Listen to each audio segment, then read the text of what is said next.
The following is a presentation of iRacing.com Motorsport Simulations on LSRTV, the voice of sim racing.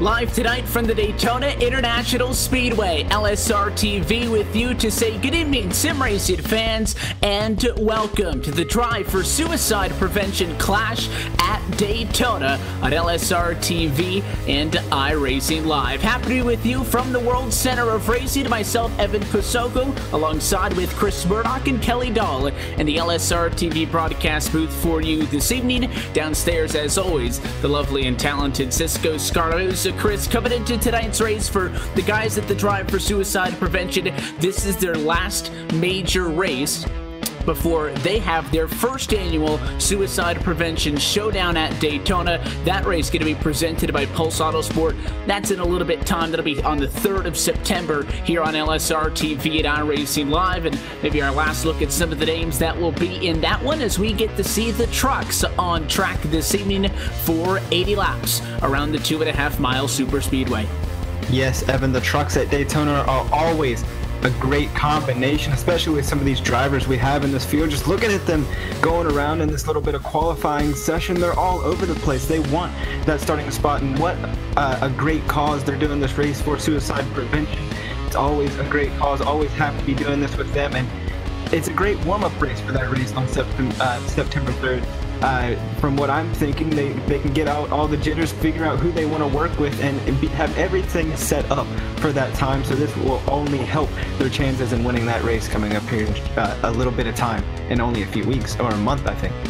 Yeah, just a couple of days over a month away. That will be with you on the 3rd of September. And then also an event that we covered last year, the Suicide Prevention 250 is going to return for a second straight year. That one going to be on September the 10th. Both of those races going to be right here on LSRTV and iRacing Live. But tonight in specific, Kelly, 80 laps is a good distance at Daytona. Not the longest races that we see here on LSRTV at a racetrack like this, and not the longest races that this group of guys has done on these super speedways in the past, but I still think that's plenty of time for a lot to shake out in this race. And because we're in the trucks, just a tad bit slower than the cup cars, I think it kind of evened itself out a bit. It will, and with the fact that we're in the trucks, they are very racy, so there is a potential for a lot of cautions, which could extend the length of this race. I mean, the thing is, with these trucks, they have a fantastic draft package. They like just suck right up to the vehicle in front of them, and these guys, they can work all three lines if they want. So if they're feeling risky and feeling dangerous tonight, these 80 laps can take a while to get to tick by. Right now, the qualifying session is just wrapping up. There's a little bit over 25 seconds until drivers will be headed to the grid. They had a 5-minute qualifying session for the opening group, and then after the top times were tabulated, they had a 5-minute break for the last 5 minutes of this Q session. It has been open qualifying. It was not rounds, though. The times in this second part of qualifying do not elapse the times of these drivers in the first round. It just gives them an extra 5 minutes for the fastest guys to try to top them, and as drivers come to the line, maybe somebody can try to jump up at the last second. How about that? We'll take a look at the grid in a moment, but Joseph McWhorter was fastest on the qualifying charts when the checkered flag came out. 3 drivers just jumped up in front of them. So Chris, how about that for a last second draw at the line? It just always goes to show how powerful that draft can be in these trucks. They have such a good suck up to these cars, especially when you're laying back, getting all you can in these group qualifying sessions.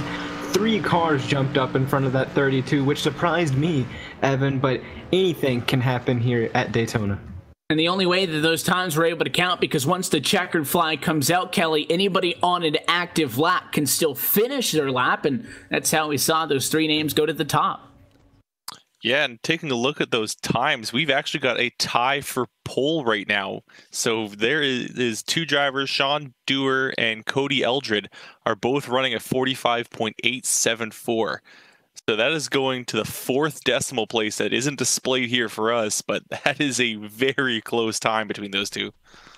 Quite literally, it cannot get any closer than that in the battle for the pole. So getting the night kicked off with some excitement. And drivers are going to be headed trackside. So as we get set to get this race underway, let's go trackside and take a look at tonight's LSRTV starting grid. So one of the drivers with a 45.874 is Sean Dewar. He was going to end up starting on pole position. Cody Eldred ends up second with what shows on our screen as an identical lap time at a 45.874. You've got Phoebe Olat going to start in tonight in 3rd spot. He didn't have a time at practice earlier, so a great jump up for him at a qualifying session. Joseph McWhorter will start from 4th, and Jonathan Smith will roll off P5.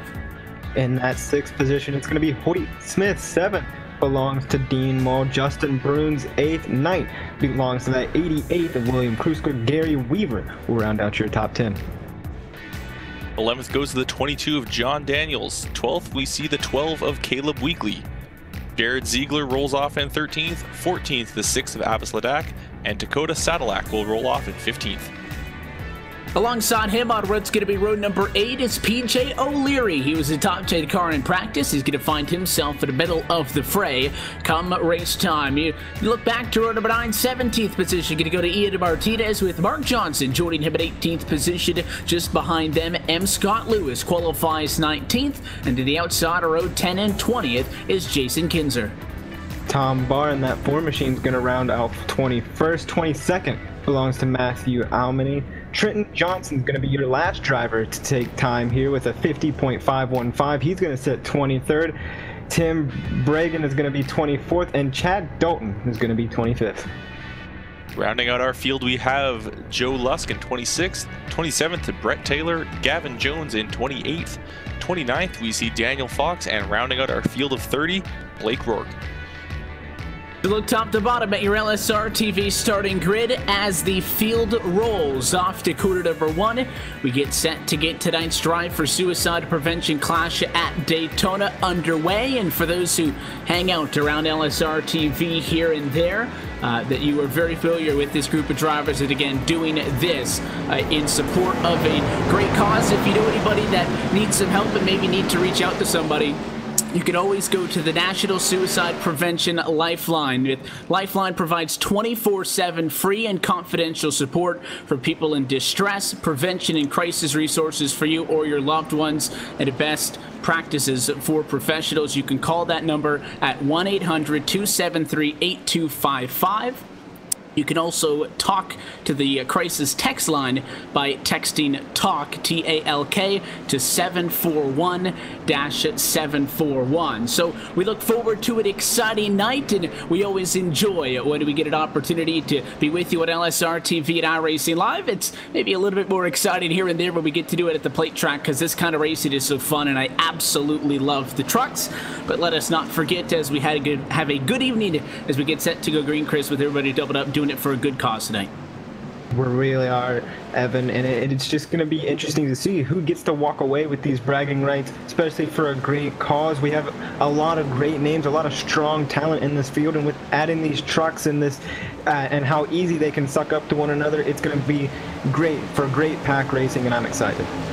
The pace car, get it decked down and away. As always, happy that you're spending your evening with us on LSRTV and iRacing Live. American Ethanol green flag flies as Sean Dewar brings us to the green flag in the Drive for Suicide Prevention Clash at Daytona. The trucks are green on their first of 80 laps on the evening. All of these drivers working with a fixed setup.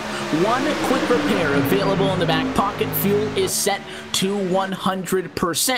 Just some of the note-keeping things to keep note of as this race goes on. Some of those going to be a factor in strategy tonight as we work down the Daytona Super Stretch for the first time inside as expected. The place to be, 2-car length advantage to quarter 3. Yeah, going off into corner number 3, Sean Dower is going to be leading the charge. Femi Olat was able to get up to the back bumper very, very quickly off that start. The outside line, not so fortunate. Now we'll see the 25 jump to the outside, and he's going to get Sean Dower across the line. Femi Olat in the 25 machine is going to get that first lap coming on, and they're going to go almost 3 wide. Dower's not going to give up yet. They are 3 wide, just barely. The 14 of Cody Elder holding on the outside, and now Sean Dower will take back the lead coming off of turn 2. And it's Eldred who is in the bad spot, killing up on the outside, dropping back. Yeah, it looks like he just wasn't quite able to hold his line, and he was just someone was just able to sneak up under him, and now he's got no help back there. No one's really wanted to push 3 wide this early on, and he's dropping like a rock. Should be able to duck down back into line here, but he's going to have to really regroup and try to work his way back through this field now, as he just got a little bit of bad luck. We're now seeing a bit of a push from that outside line. We're going to see if they can get back up there. Big shove now into the back of that bumper, and looks like Femi Olat will retake the lead at the line.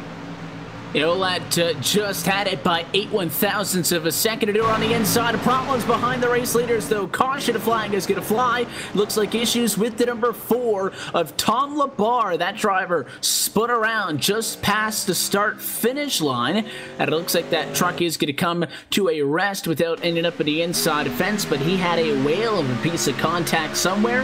And the opening caution flying in this race going to come just at the completion of lap number 2. We'll work on getting a second look at this one. There was some sort of a checkup, and it looks like it all started out with the 77. So Chad Dalton gets really sideways in the trial vault. Looks like that was from contact with Caleb Weekly. And as you saw on the replay, the 27 did a good job of hanging on, but it's when the drivers behind him got on the brakes, Chris, they couldn't check up in time, and the 4 got punted off to the inside and spun around. Despite the fact that he didn't end up in the fence, he did get some pretty big damage on both the front and the rear of that Chevrolet just from the contact.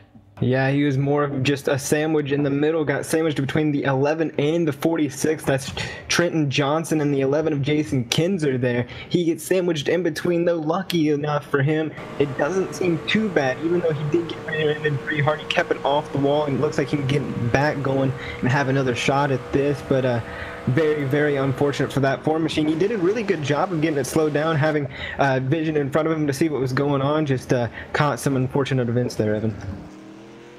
So we'll slow things down really early on in this one. Obviously, nobody going to be coming to pit road at this juncture, Kelly, without the drivers at the back who got a little bit of damage in that one. But 100% fuel cell means that you could do this race, depending on kind of how it shakes out with caution flags and such, on 2 stops, if we're to see some sort of a green flag format to it.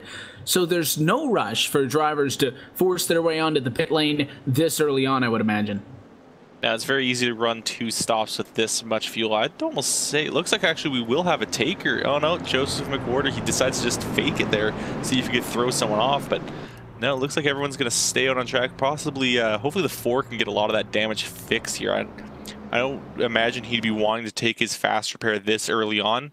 But there is quite a bit of damage to the front and rear of that truck. I mean, he rear-ended someone in front of him pretty hard and then got a big slam to the rear end. You can see that spoiler is extremely bent up from that thing. And it looks like there are some troubles on pit road. The 34 getting a little sideways coming into his stall there.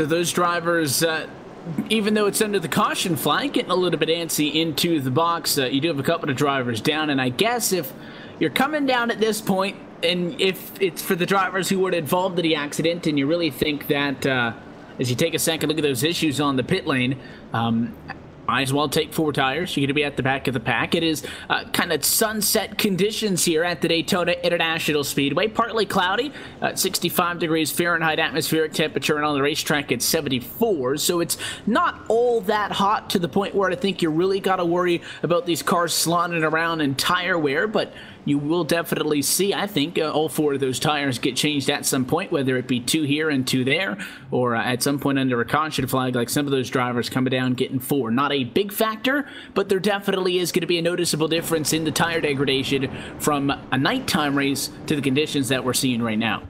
Yeah, and speaking of these issues on pit road, Evan, this is when you want to get those mistakes out of the way. We're only on lap 5, coming to lap 6, Evan. Under caution, no less. you want to get these pit stop jitters out of the way, you know, get everything out of your system right now before things go on. Oh, so, problems with Dewar. The 62 machine running in second spot just crashed. I don't know what happened. Yeah, he's just coming over the radio now. That was right off of the corner, making the arc into the turn, and as he came off the corner, he'd never just unwinded the wheel, and I think he just came over the radio and said that he had some sort of an issue with his sim where his screen might have blacked out, made contact with the wall a couple of times, looked like he was able to get back under control. So that is a very strange and, quite honestly, heartbreaking incident for the driver who started on pole. Tower going to be forced to pit road, and no doubt is going to have to take his quick repair. So he's now back out on track, but he's going to go all the way to the back and now no longer have that quick repair. So that all happened out of nowhere under the caution flag, and that's going to shuffle up the running order up front. Yeah, that's really not the position you want yourself to be in the back of the field with no quick repair, with now still over 70 laps to go. So something goes wrong in front of you. Now you've got to work your way through that wreck, and if you take any sort of damage, your night is essentially over here at Daytona. So as we look back up front, where there hopefully going to be no more issues, we are doubled back up, lights out on top of the pace car. So as we get set to go back green, a little bit of shuffling. Olat's still going to be in the race lead. He got McWhorter in the number 2 position, but now Jonathan Smith going to assume 3rd. Hoyt Smith going to assume 4th, and it'll be Dean Bowl along with Dakota Sadilak in 5th and 6th position, making up row number 3. So race car going to drop back down once again, and we will see what the 25 can do from control. He restarted this race earlier for the inside of row number 1, but P2 in that line. This time he is the control truck. Green flag flies as we get back underway. Yeah, and he's off to a great start, but that 19 of Jonathan Smith able to hold on a little bit, but not going to get the push he's going to want from that 51 machine, as we got the 32 of Joseph McWhorter on the back bumper of that 25. He's going to push him here. They come back on the outside. It's one thing to fall off, but when you can use that side draft and get all the way back, that's something we're going to have to talk about all night here tonight, Evan, getting that just close, maybe a paper width apart to pull those cars around. Now you got the 51 on the back bumper of the 19 as they're side by side going off into turn 3. And now that outside line's starting to stack up. They're starting to get themselves built up. Once they've got a good number, they will get some good launches off the corner. However, they end up checking up a little bit through 3 and 4, giving the inside line an advantage. But here they come now down that backstretch. The 51 giving a good shove to the 19. He's starting to slowly catch up to Femi Olat, and they might be completely even up now going into turn number 1.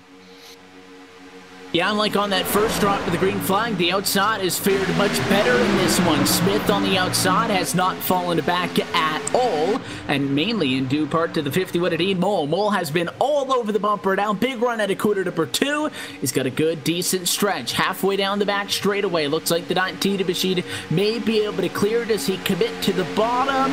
Late transition into the corner. Second guesses himself, but is clear. At 19, Jonathan Smith going to go to the race lead at lap 8. Yeah, that was a very, very close call. You're always going to have to watch your mirror and listen to your spotter on those calls, but great job of the 19 to get down on the bottom and get that lead, but that's going to open up the 51 and be pushed by the 88 of William Kruska coming off on the outside. One thing we haven't touched on a little bit, it's a nice 74 degrees down there on that track right now, Evan, and you see how close together these trucks are racing and how much pushing they're doing. They're going to have to watch that oil and water temp as they're pushing so hard going through to get back up there and stay side by side. That's going to be something they're going to have to pay attention to all night. Yeah, there is no air getting into the front end of that 25 truck. Femi has got that thing jammed up tight to the 19 bumper, and that thing's going to get warm real quick. And he's also got to be careful when he's doing these bump drafts, because as you're especially coming through the trial look here, if he's not pushing that thing completely straight, or one of them just slightly moves their wheel, he can easily turn them around and cause a huge wreck.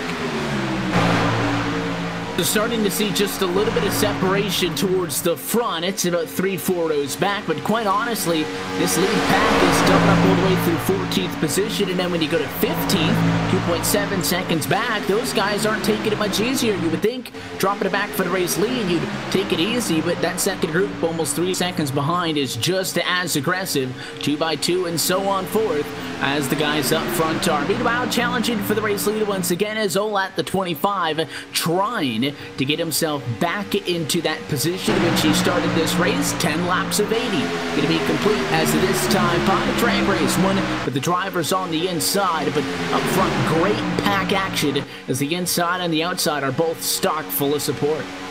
Yeah, coming through the middle of turns 1 and 2 now on lap 11. We've got the first caution out of the way, and this race is now picking up speed and going by really fast. Look at all these drivers coming back up on the inside, checking up on the inside line is the 19, Jonathan Smith not getting the push he wanted by the 32, and now the almost getting turned by the 51 of Dean Mall, able to hold on. What a save by that 25 machine. How did he save that? That is my question right there. I thought that truck was going to meet that inside wall and it was going to meet it at high speed. That was a fantastic save by Olat.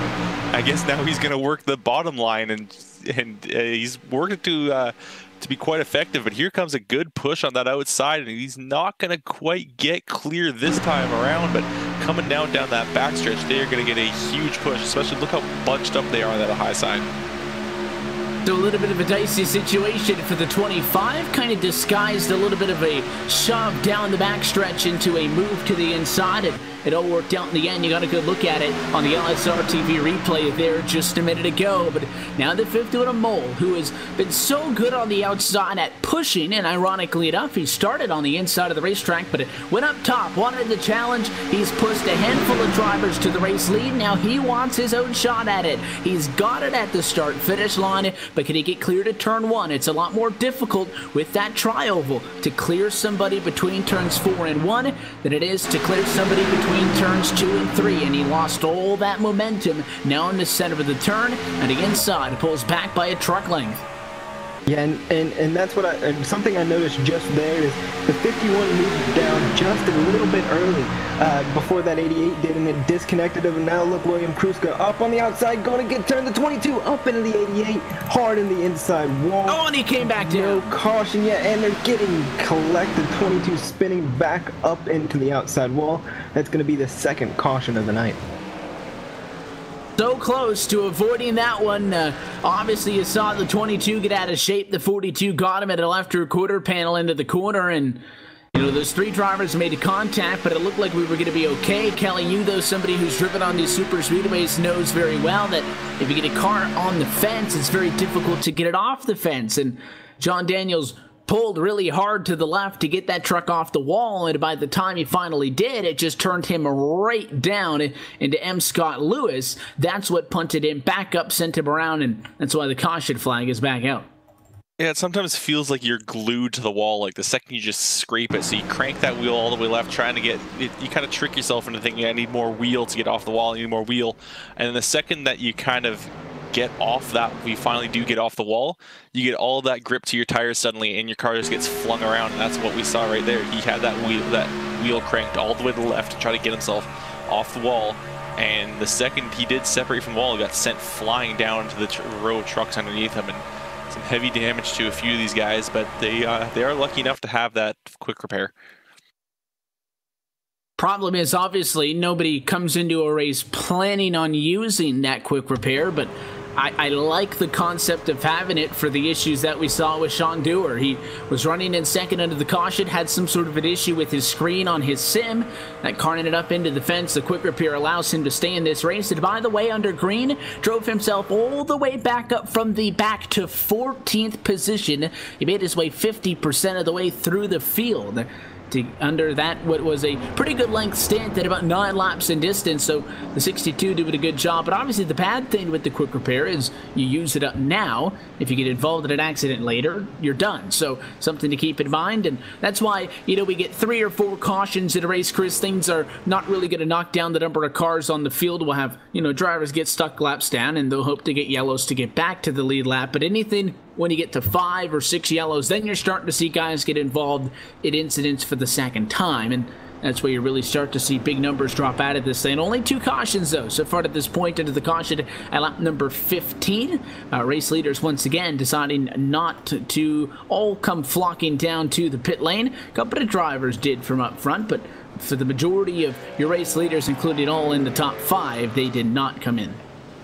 Yeah, and there's really no reason to at this moment. Like you said, we're on lap 15. We're still pretty early on into this thing out of 80 laps, and going back to what you said about the quick repairs, we are early into this thing and we've already had 2 cautions. So you got to wonder if anybody's going to slow down, because they've been pretty racy. You know, Kelly mentioned it at the top of the broadcast, how they like to push these cars and like to go 3, maybe 4 wide, even though you don't see it that much at Daytona. But you got to be prepared to slow it down and take it easy, because Daytona can eat you up in a heartbeat.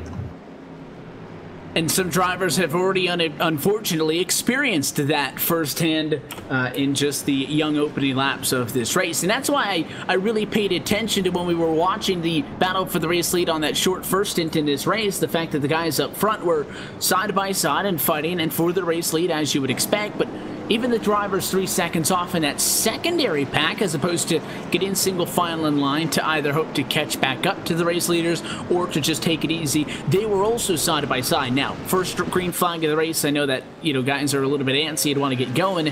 I think maybe now, though, with a couple of drivers having pitted, they're really banking on this race going green, because they would be able to make it to the end of this thing on 1 stop from this point. The guys up front who haven't pitted still on a 2-stop strategy. So there's a little bit more incentive in that mindset for the guys at the back to take it easy. Yeah, there is a bit of an incentive to try to just wait it out, but at the same time, if you fall off the pace a little too much and you get a secondary pack that's maybe 10 seconds back, if this does go for a long green flag stint, you are stuck back there. It is hard to make a move up to the front if you're in a pack that's really far back, because you can't just break away and run to catch up on your own. At Daytona, you need to have someone pushing you, and you can't just have 1 or 2 pushing you. You need to have at least 3 guys and 3 guys behind you in a line to really make up any sort of ground here. As we pace, want to remind you that tonight's coverage of the Drive for Suicide Prevention Clash at Daytona is brought to you by our friends at Joel Real Timing, the official timing software of LSRTV. Whether you spend your time on the sim from behind the wheel, on top of the bit box, or the spotter stand, JRT is your go-to software for iRacing timing and scoring analytics. You can get yourself a basic download or the pro version today online by going to joel-real-timing.com for more information. So let's go back out on top of the pace car for the 2nd time off of a caution flag, and for the 3rd time tonight we're going to have a restart. And for the 3rd time in a row, it's going to be a different driver up front. We'll see what the 25 can try to knock out of this one. After losing the race lead off of the most recent restart, he's been able to get himself back into that position. Last time he brought us to the green, he didn't pull away all that much. So keep an eye on Jonathan Smith at the outside of the racetrack with the 19. Yeah, the 19 is always good, and he's got a great pusher behind him, and Joseph McWhorter, who's been able to get people up to the front and stay there this race. He's been kind of playing the guy that helps people out here. And then you got the 51, Dean Mole, who was, like you mentioned, starting on the outside at the beginning of the race, back on the inside again. But he likes to frequent that outside, likes the challenge. So I'm going to be looking to him to make that move up towards the top. And then, like you mentioned, Femi Olat, who's dropped back quite a few positions and then have always found his way back up front on these restarts. Bull in a big order, going to be back on road 2. How about some big movers? Back in 9th position is M. Scott Lewis. He's picked up 10 spots. You got Tom Labar in 11th, who's gone 10 positions up. Jason Kinzer's passed 8 drivers to get up into the number 12 position. So we are starting to see a handful of additional drivers begin to work themselves into the picture. The iRacing.com official pace car diving down this time for Femi Olat, the driver of the number 25 Toyota, going to be in control once more. 17 laps down and a good jump for the inside. The 19 spinning the tires as he gets to the gas. Yeah, and there multiple people spun the tires going. That time the 51 didn't get up to Femi Olat as he would like to, so that's going to allow the 19 Jonathan Smith to power right back on the outside with Joseph McWhorter on the back bumper already pushing him, and the 51 still not there to the 25, so that's going to open up a big lead for the 19 and the 32, who are going to just pass the 25 like they're standing still going down the stretch, but they're not going to be quite clear yet. They got 3 cars on the bottom coming back through and not going to clear them at all going off into turn 3. No, that was the opportunity there for Femi to, or for Jonathan to get down to the bottom, but Femi now getting some help from Dean and really pushed himself back up to lead. There's not enough trucks on that high side. There's only 2 guys trying to work their way up there, and now we're seeing a group of 3, maybe 4 start to form on that bottom side, and that's really going to make things difficult for the guys up top.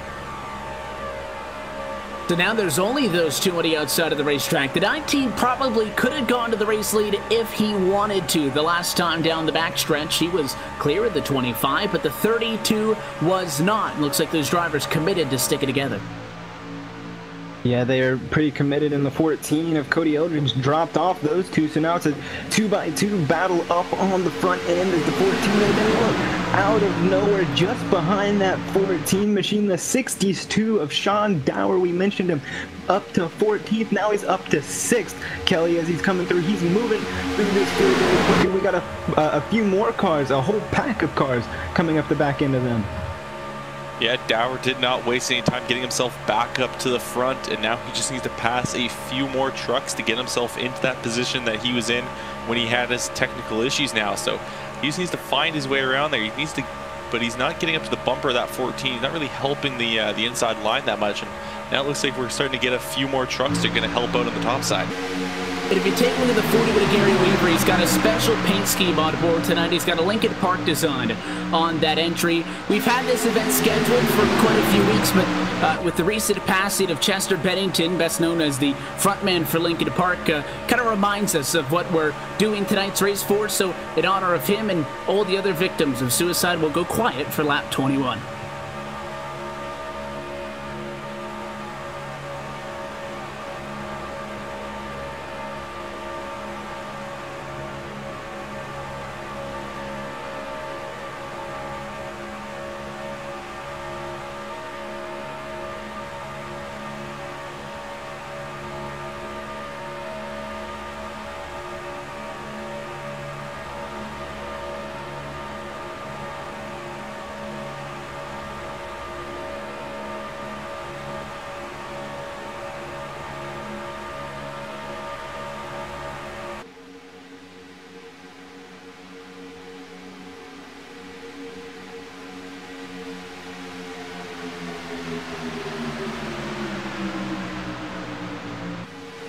And you can see it all the way around Daytona on the back of the 41. If you or somebody you know are in a crisis, please don't hesitate to call the National Suicide Prevention Lifeline. That's 1-800-273-TALK.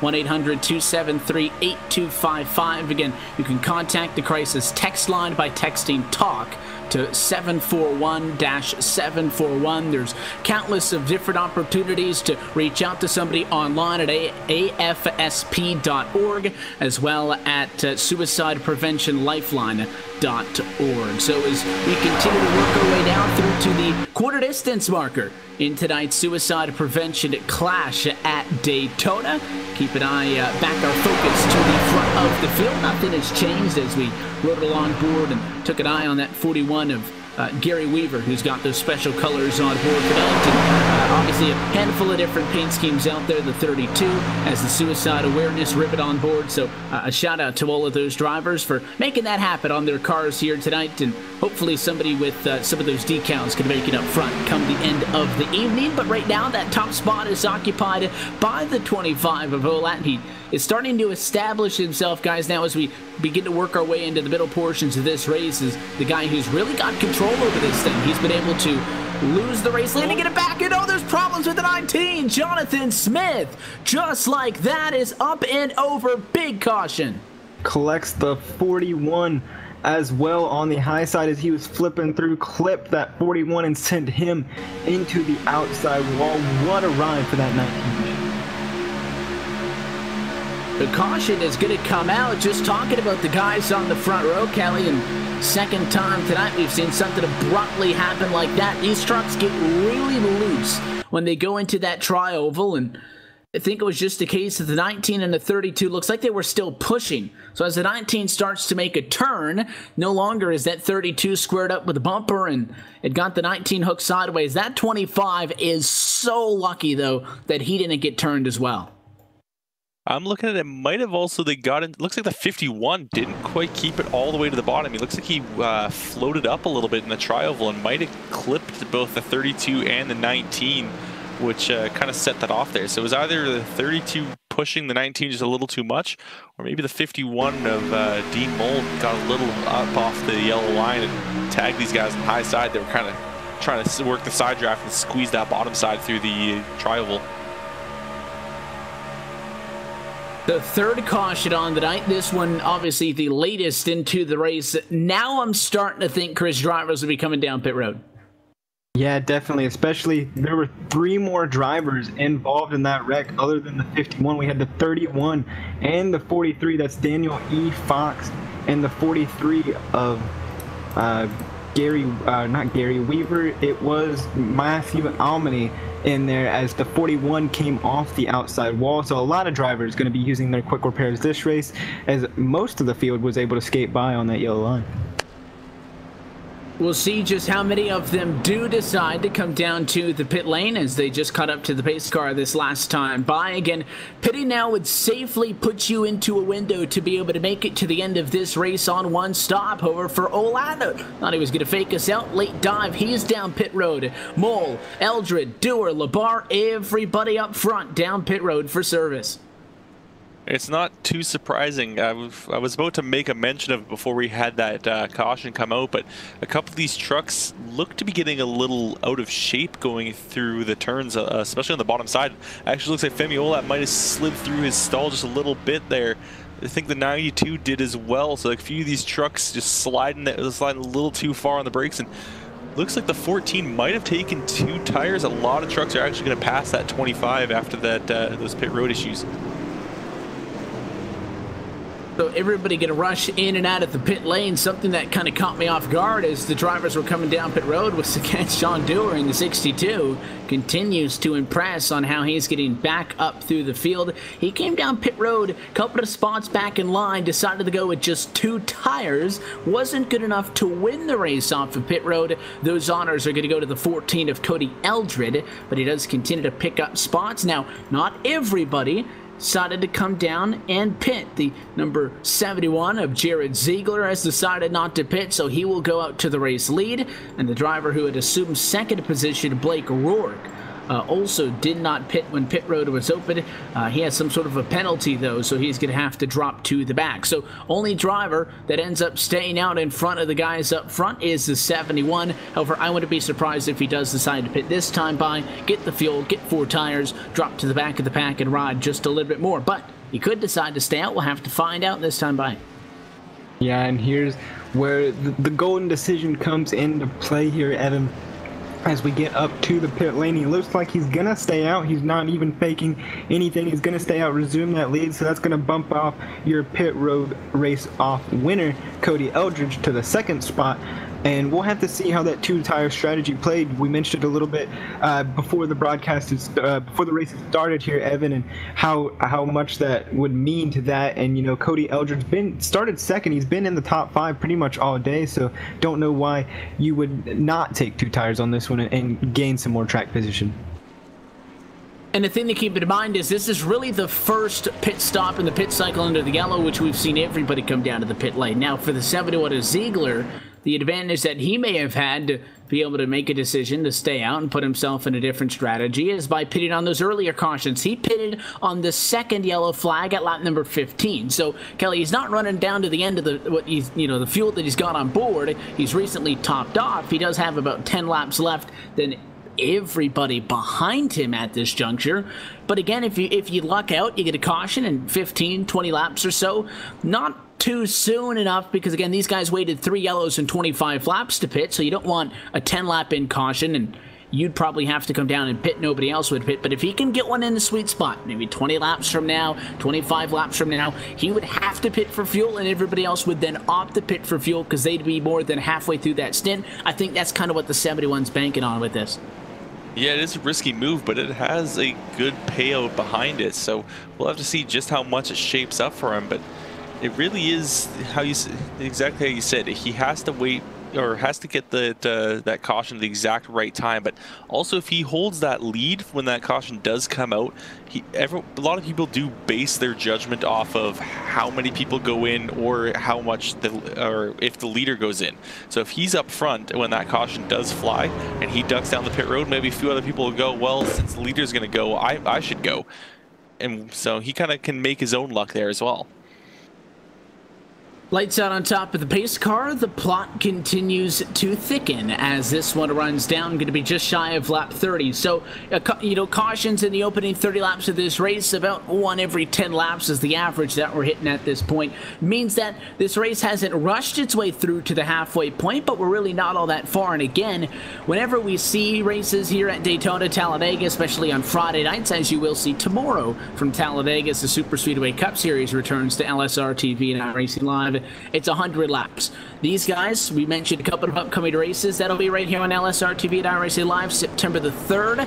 The first annual Suicide Prevention Showdown at Daytona, presented by Pulse Autosport. And on the 10th of September, the second annual Suicide Prevention 250. First of those races going to be 100 lappers. So it's about the average distance. 80 is a little bit shorter than what you tend to expect.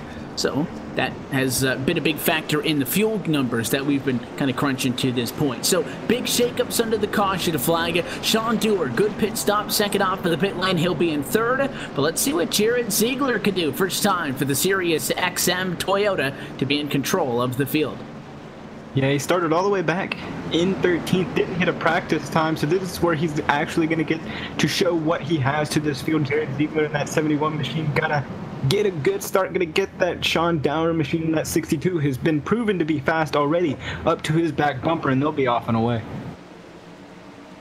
Keep an eye for the 14. Let's see how strong the outside lane is as well on this one. A pace car down and away. American Ethanol Green flying to come out once more in a much cleaner restart than what we saw last time. Inside and outside to get going at a 92. Hoyt Smith wants nothing to do with the outside. He'll go immediately to the bottom.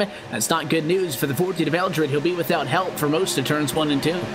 Yeah, and that's something we haven't really seen here. We've always seen the restarts proven to be a little bit racy. Now the outside line is caught up with that 20 of Joe Lusk right up there. Now Sean Dower going to jump to the outside of the 71, so the 71 is going to have help from Hoyt Smith on his back bumper, but Cody Eldridge and Sean Dower get hooked up, and they're going off into turn 3. Now let's see if the 71 of Ziegler can power back. That inside line is always going to be your preferred line going into the corners, especially when those cars on the outside get unhooked. So going towards the start-finish line, it looks like Ziegler is going to lead the first lap back. Feels like a lot of these trucks are having some issues in the corners. I think people just weren't quite prepared for how these things are going to handle after just taking 2 tires.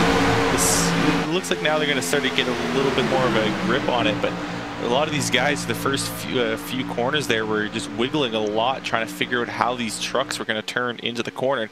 Look at the 92. He's going to go to the outside. He's going to make an attempt for that lead, and there is a big push on both the high side and the low side.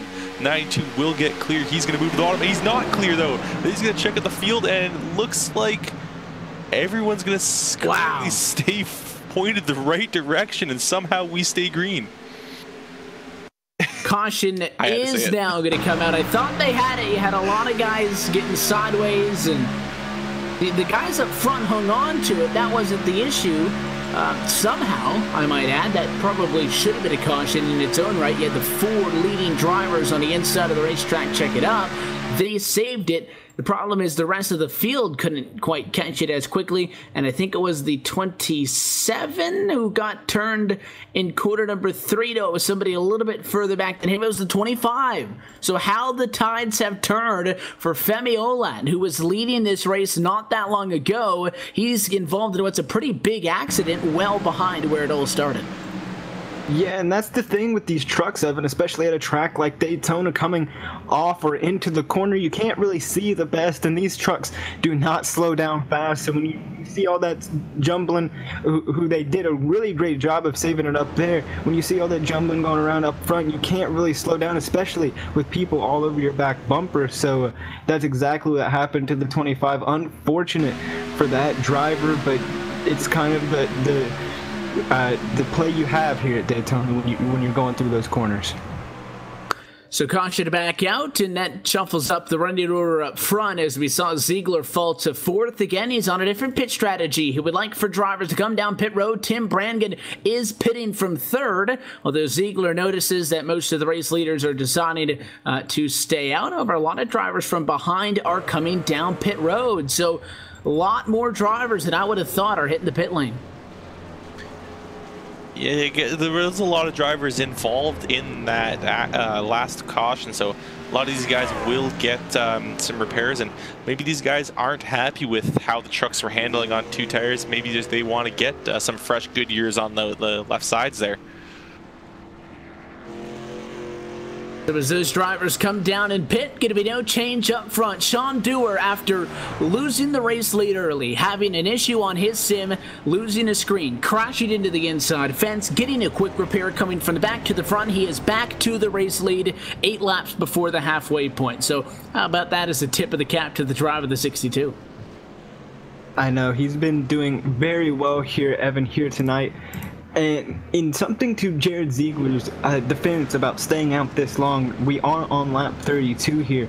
Imagine how many cautions we have. I think we've had maybe 4 or 5 up to this point, Evan. So with these cars going down this long super stretch here that they just finished going down, you can shut off that engine and you can use that little draft that you get from the 14, as you see that 71 shake the tires and warm up the tires. He's probably shutting off the car, saving fuel, stretching this fuel run as long as he can, and then he'll go down. Maybe the next caution or maybe the next, but with these cautions, it's very easy in these trucks to save fuel.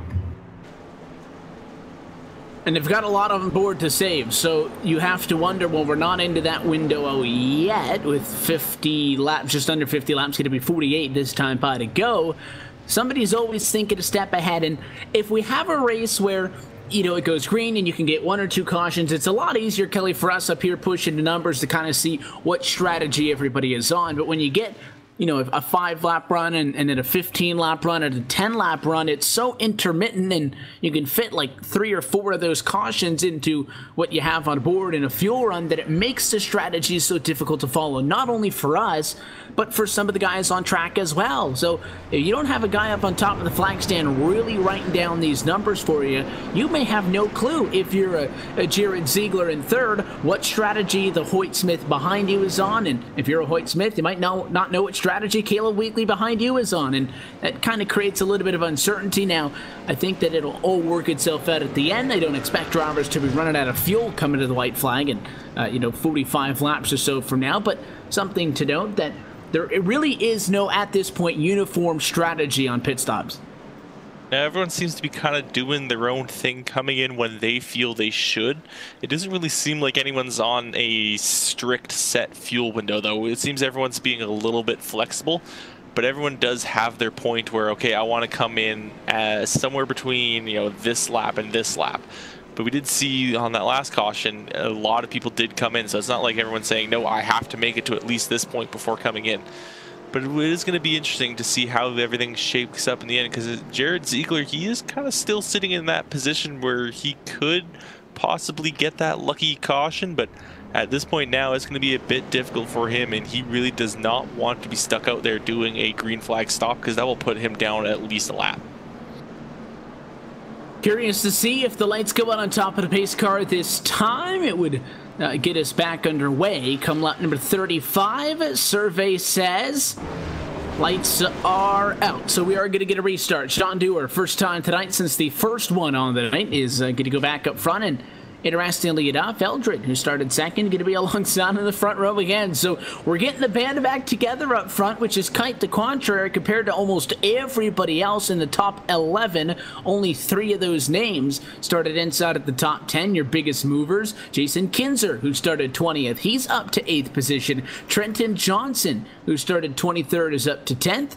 And Blake Rourke, somebody who we haven't talked all that much about, keep it on the 34 to the inside of 06. He started 30th position on the field here tonight, all the way at the back. He's 1 spot away from cracking the top 10. Yes, Evan, if there's anyone that can prove that you can go from the back to the front quickly in this race, it's going to be that car on the front row leading this, or controlling this restart, I should say, Sean Dower in that 62. He fell all the way back after some sim issues, worked his way up to 14th on 1 caution, and now here he is leading the race once again. So all these drivers who are your bigger movers right now, I'd be looking to see them towards the front of this pack once this restart gets underway. Restart going to come with 25 total trucks on the lead lap. Phoebe Olat and it looks like John Daniels just catching up at the last moment to the back of the pack.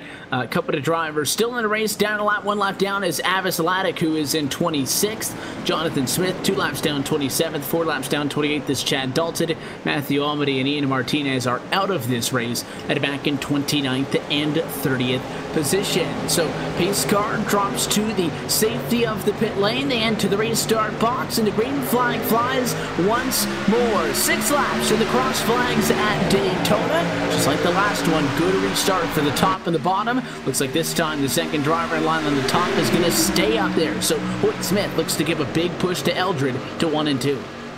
Hoyt Smith was on that back bumper of the 14 way before Ziegler got up to the 62. Ziegler still not up to Sean Dower, so the 92 and the 14 are going to have a good run coming off here. And then you got the 17 of Mark Johnson behind him, but no, Hoyt Smith jumps up, leaves the door open, tries to shut the door. 3 wide they go, 17 through the middle with no help.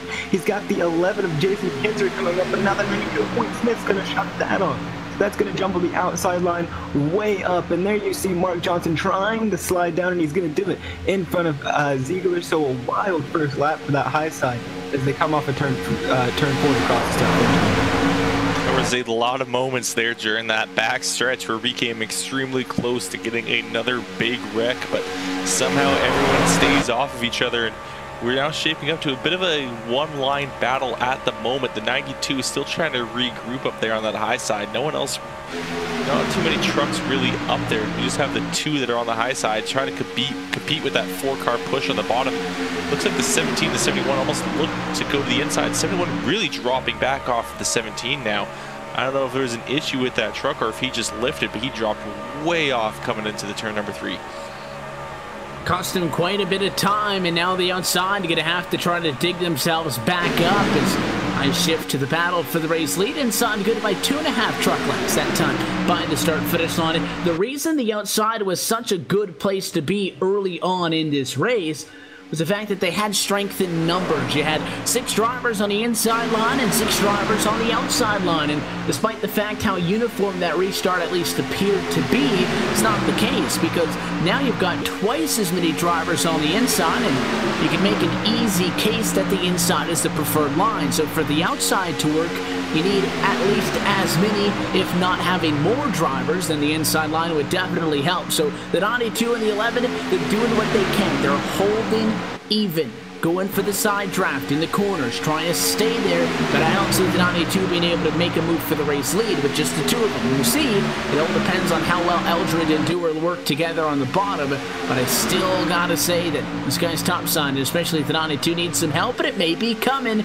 Ziegler thinking about maybe going to the outside. And he's still shading coming off of turn 2 there, Evan, but Hoyt Smith and Mark Johnson, or not Mark Johnson, Jason Kinzer on the outside. They're going to be able to hold. Now they got 3 cars with Ziegler adding to that mix, so it's a 3x3 going off into turn number 3. That's a lot of threes right there, but something I noticed the past few laps of Sean Dower and Cody Eldridge, they're not really hooking up the way they need to. They're not pushing a square. I saw Eldridge get a little bit squirrely going down the super stretch a few times, and that's something we've always mentioned here on LSRTV is how square you have to hit these trucks, or you're just going to send them around. We've had a few incidents with that where pushing goes awry and you hit that left corner and you're sending them around, so you're definitely going to have to pay attention to that as the laps wind down and people want that position. Another thing these guys may have to worry about soon is the heat in those trucks. They are completely, look at that, there's no distance at all between the front and rear bumpers of these guys. They are pushing as hard as they can. These trucks are going to eventually start to heat up, but I don't believe there's that much tape on the front of these trucks, so that may allow them to push a lot more than normal. And look at the outside line. They really, oh, there's a big check and there's a big slam between the 11 and the 71. Looks to be some damage to the rear end of the 11 truck there. Is a bit of a checkup, catches the 71 off guard. Single file riding on the inside, double file, 7th on the back. So the race leaders run in a single file line. It's that secondary group I can't necessarily decide on what they want to do. And in fact, race lead battle between the top 6 trucks. You see the top 3 try to pull away just a little bit, might be able to do it into the quarter, but the way the draft works, everybody will suck back up and be even with each other. That second group is in fact much larger in this battle for the race lead. That second group, 7th through 22nd position. In fact, if you ignore what position they're fighting for, a little bit more exciting than the battle for the race lead. It is as the 88 of William Kruska crosses the line, still trying to control that line. You got the 4th Pablo on the outside behind himself. He's trying to get some help from Caleb Weekly up there on the high side, but they're battling pretty hard going back through there. But if we jump back up, you got a little bit of contact like I mentioned. Sean Dower gets in the back end of Cody Eldridge, almost sends him around, checks up the field. You see the 92 of Hoyt Smith going up high to try to avoid that checkup. That's going to spell trouble for him and Ziegler, because once you check up and you get out of the draft is unforgiving at these super speedways, Kelly, and once you get far enough back, then you're just basically dropping like an anchor back to 7th place. That can be the issue, especially with the cup cars, but these trucks are a bit more forgiving than that. As you see, the 92 really caught up real fast, and now they're going to have a bit of trouble with the check. Whoa, a lap car not deciding where he wants to go. That nearly caused some trouble for the 92, and it looks like the 11 just can't quite get up to the 92's bumper anymore and can't really help him out. That's really killing his chances. Look how neat and tidy the first 3 are. They are bumper to bumper, completely in line, even coming through the corners. They keep it nice and tidy. As they looks like they're breathing the truck a little bit there through the corner, but they're keeping those things really extremely straight down those straightaways, and that's really helping their draft out. This time by the start-finish line of 42 laps complete, 38 laps to go in the Drive for Suicide Prevention Clash at Daytona. Means we've crossed the halfway point in tonight's race. We'll take this opportunity to take a look at our iRacing Midway Race Break, brought to you by iRacing, the leading online racing simulation developed from the beginning as a centralized racing and competition service. iRacing organizes, hosts, and officiates races on virtual racetracks all around the globe. And in the fast-paced world of esports, iRacing is your one-stop shop for online racing with officially sanctioned series by NASCAR, IndyCar, IMSA, the World of Outlaws, and many more. So the guys up front, single file, nice and easy to count. Cody Eldridge is your race leader. The driver who started on pole is right behind him with Sean Dower running in 2nd position. Mark Johnson runs in 3rd. Hoyt Smith is 4th with Jason Kinzer in the number 5 spot. And then the final driver in the lead group, P6, is Jared Ziegler. Then you got to look 3.5 seconds back to the Hornet's Nest. William Kruska, last time by, 7th on the racetrack. Trenton Johnson was scored in 8th position. M. Scott Lewis is 9th. Gary Weaver, all of this in a 2x2 battle, was 10th. Tom LeVar going to be on the outside lane moving through. He's going to be 11th, 12th. Gavin Jones, Dean Mall going to be 13th. 14th belongs to Caleb Blakely. 15th is Daniel E. Fox. Joe Lusk is going to be 16th. Dakota Sadillac in that 42 machine. He's going to be 17th. Blake Rourke. 18th, 19th, Joseph McWhorter in that 32 machine. And rounding out your top 20, that's Brett Taylor. 21st, we see Tim Brannigan. 22nd is now Justin Bruns. 23rd, PJ O'Leary. Femi Olat, recovering from his incidents earlier, is now sitting 24th, last truck on the lead lap. 25th, Abbas Ladak. 26th, Jonathan Smith. 27th, John Daniels. 28th, Chad Dalton, who I believe is the last truck running. And our final two trucks here have pulled off for the night. That is Matthew Almoni will be scored in 29th, and 30th will go to Ian Martinez. That's a look top to bottom at your iRacing midway race break. For more information on the wide variety of sim racing possibilities online, visit iRacing.com and sign up today. For a limited time, you can visit iRacing.com/World of Outlaws and take advantage of some exclusive promo codes and get yourself an iRacing subscription at a 1-year length. That's over 50% off the sticker price, or if you just want to give it a try, you can get a 3-month subscription for less than $5. So if you've been thinking about getting an iRacing membership, dirt is here, Rallycross is on the way, the new UI is going to be having a build coming out in the next week. There is no better time. It's iRacing.com/World of Outlaws, and again, that is valid on what would be a new iRacing membership only. Things starting to heat up towards the front of the field.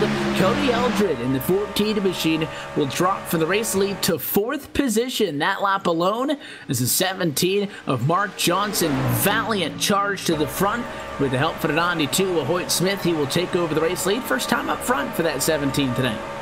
Yeah, and I think that's where we saw the engine come into play there, Kelly, when he was up on top of that 62 machine for the longest time, and he pulled out, and the 71 and the 11 and the 92 all saw that as the chance to go to the front, and they latched onto that back bumper. Now a caution's out here on lap 47. It's going to be a couple of cars on the back. Couple of cars on the back. You are correct, as they are in the grass coming off into the road course portion. That's going to be the 4 of Tom Labar once again, smoking down on the outside. We'll try to get a replay for you up on that one.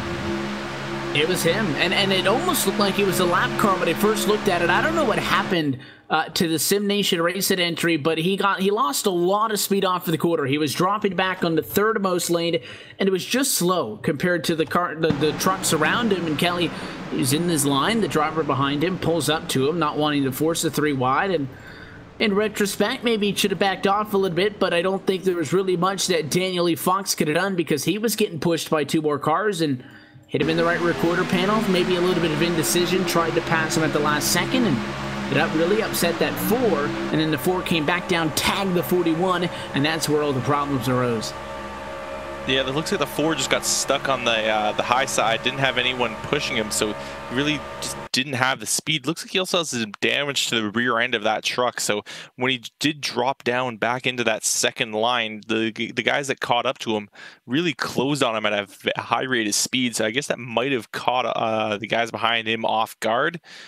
And that's really what set this whole thing off. And the 4 got tagged, really upset that truck, and collected a few more trucks with them. So after a little bit of a longer run that time, race leaders are down pit road with 32 laps to go. This might just make it to the end as drivers are in, led by the 17. Yeah, and what a time for that 17 to get the lead as he pulls in the box. Corey Ziegler down pit road. Then you got a lot of drivers, the 25 down pit road. Everybody coming down pit road. They're going to try to make this their last stop, as we got the race off pit road already. Almost contact on pit road as the 11 is off and away, but the race lead goes to Cody Sean Dorr is going to get the race off pit road, and he's going to resume that lead. Dewar wins the race off of pit road, and the driver who came in as the race leader, Mark Johnson, lost 5 positions on pit road after he decided to not only take on fuel, but also decided to go with 4 fresh tires. So as we pace around the Daytona International Speedway, we'll take a quick opportunity through the yellow flag of our own. Step it aside, and we'll go LSRTV non-stop so you don't miss a moment of the action. You're watching the Drive for Suicide Prevention Clash at Daytona on LSRTV. The voice of sim racing.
Back live from the World Center of Racing, you're watching LSRTV's coverage at the Drive for Suicide Prevention Clash at Daytona. As we welcome you back live up top of the LSRTV booth, Evan Pizzocco, Chris Murdoch, Kelly Dahl topside with you, along with Cisco Scaramuza. Chris, lights out on top of the pace car. We're inside of 30 laps to go. What that translates to is we are inside of the window to be able to make it to the end of this race with what's on board. So I guess these guys are free game to go at it.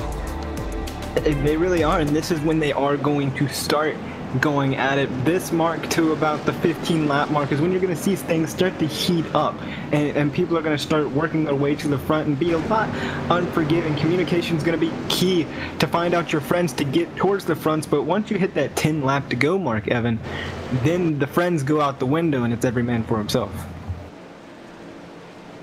His car down this time. Sean Dewar has made a miraculous charge back up to the front of the field, and Femi Olat trying to get back up there. The 25 at a strong start, but he's veered back in traffic and restarted in position. Green flag flies as we go at it at least one more time. 29 laps to the end of this race. If we were able to make it under green, it would be the longest rain, or I guess the longest run rather, on this race. So the stats say we're not done yet, but battling side by side for the lead off to 1 and 2.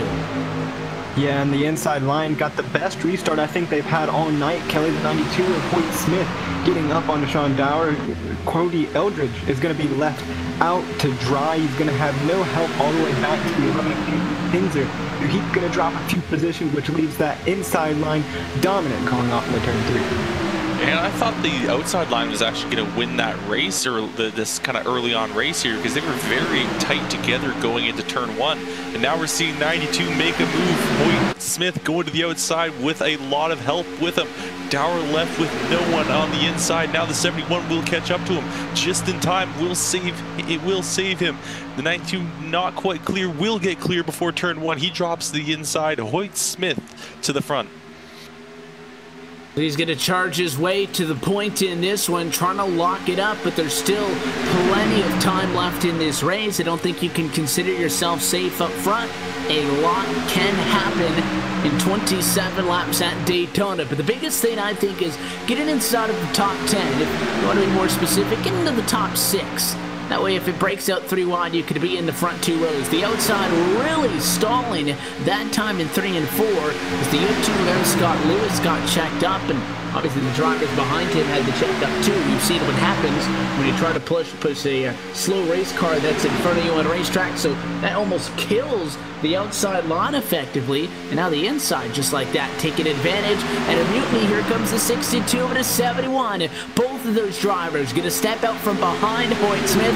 Can they hook up in time? They've got the momentum down the back straightaway, and it looks like Dewar may be able to do it. Dewar had a great push from Jared Ziegler coming through, and they're going to be cleared. Maybe Sean Dewar's going to be cleared, but he's going to leave the 71 up to dry. That's going to leave Hoyt Smith. No, he's not. He's going to come back up. That's going to allow Hoyt Smith to get there. That's going to kill the outside run. Hoyt Smith going to get the run. Look behind him. Look who's pushing him. Femi Ola on that 25 machine. He had some troubles early on in this race. Came out all the way back. Now he's back pushing for that second place position. 62. Still battling back on the outside. The 71, the 02, and the 14 trying to get lined up to help him. They're going to be a drag race down the super stretch.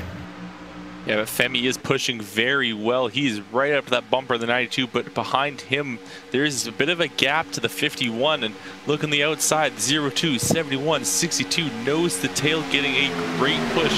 However, it's not quite enough this time around that super stretch. They are now even up going through turn number 4. The 92 with a bit of advantage coming off the corner, launching off the back of the corner will be an advantage to the outside.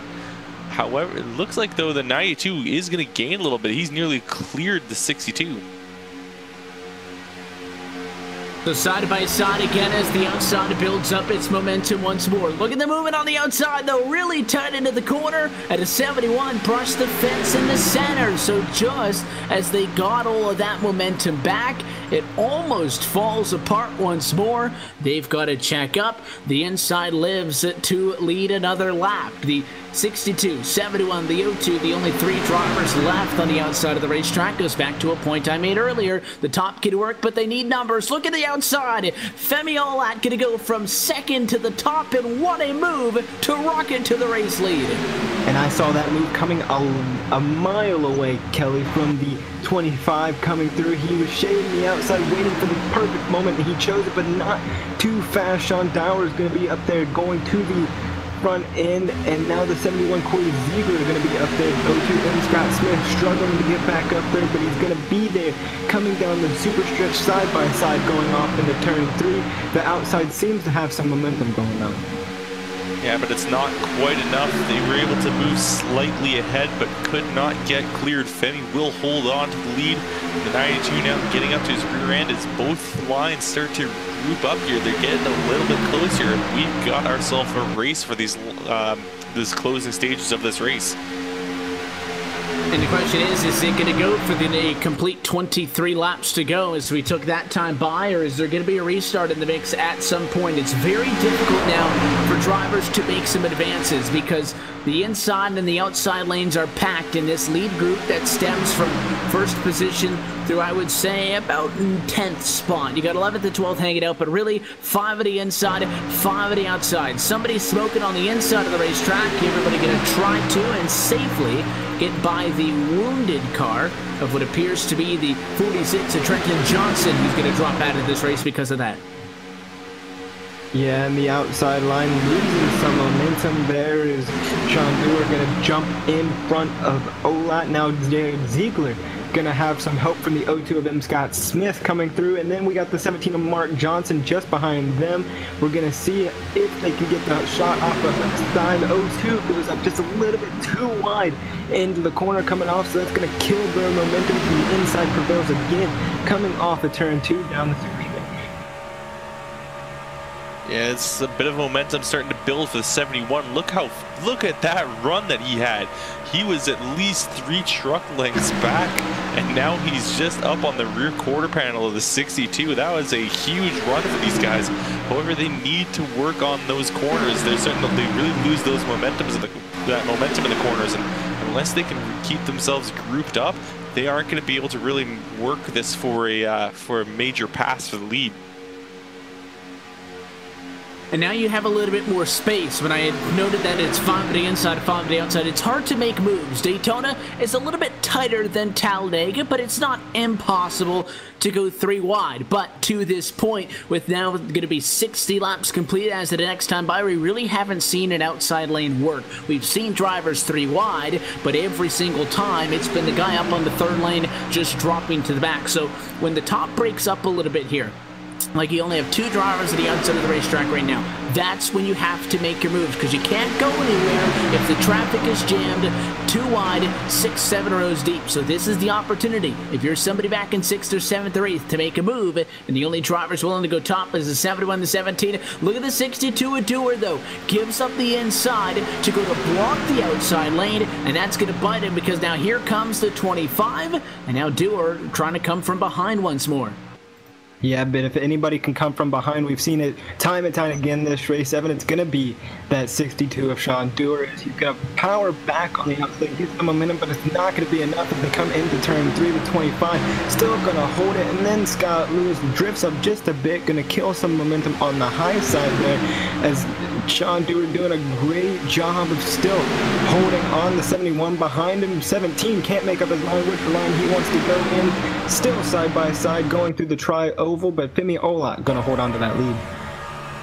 Yeah, and that 02 needs to be careful when he comes to these corners. He's been drifting up quite a bit, and we've seen it earlier where a truck just got a little too high, tagged the outside line, and caused a huge wreck. So he needs to keep that truck glued to that inside line and glued to the rear bumper of that 25 in front of him. As we see this battle starting to shape up between the 25 and the 62. The 62 getting a little bit of an advantage on that back straight, was able to get his nose ahead. Oh, and he's turned! Big wreck now for the 62, and Sean Dewar taken for a ride. That truck has been destroyed. I was just about to say that it's great racing up front, but how long can it last? And that is the risk of pushing in the center of the corner. Wasn't a lot of contact, but the 71 wasn't lined up with the bumper. The 62 movement on the front end, and it just hooks him around, and there is nothing you can do once that starts to happen. And for Sean Dewar, who had a fantastic night, worked his way back up to the front after problems early, that's going to be a very unjust end to the night for the Old School's entry, as it limps to pit road with a lot of damage. And we had talked about this, Evan, the possibility of Sean Dewar getting into a big accident after having that mishap with his sim. And like we mentioned earlier, you get that uneven push, especially going through the center of the banking. You're going to catch that car and you're going to send it for a wild ride, and that's exactly what happened there. The 71 just gets right up into him, and a lot of cars were actually affected by that, as the 62 came over and hit the 11's roof while he was flipping over. So very unfortunate for that 62 machine, who had a very, very fast truck here tonight. So that answers the question on if we were going to be able to get those final 32 laps of this race in without incident. The answer is no. Next question, do drivers decide to give up pit strategy or give up track position in exchange for pit strategy to come to pit road? First and second stay out. Third, fourth, fifth, and sixth are in. Seventh stays out. 8 on back or down. Almost a 50-50 split. A lot at the back and to stay out to gain track position.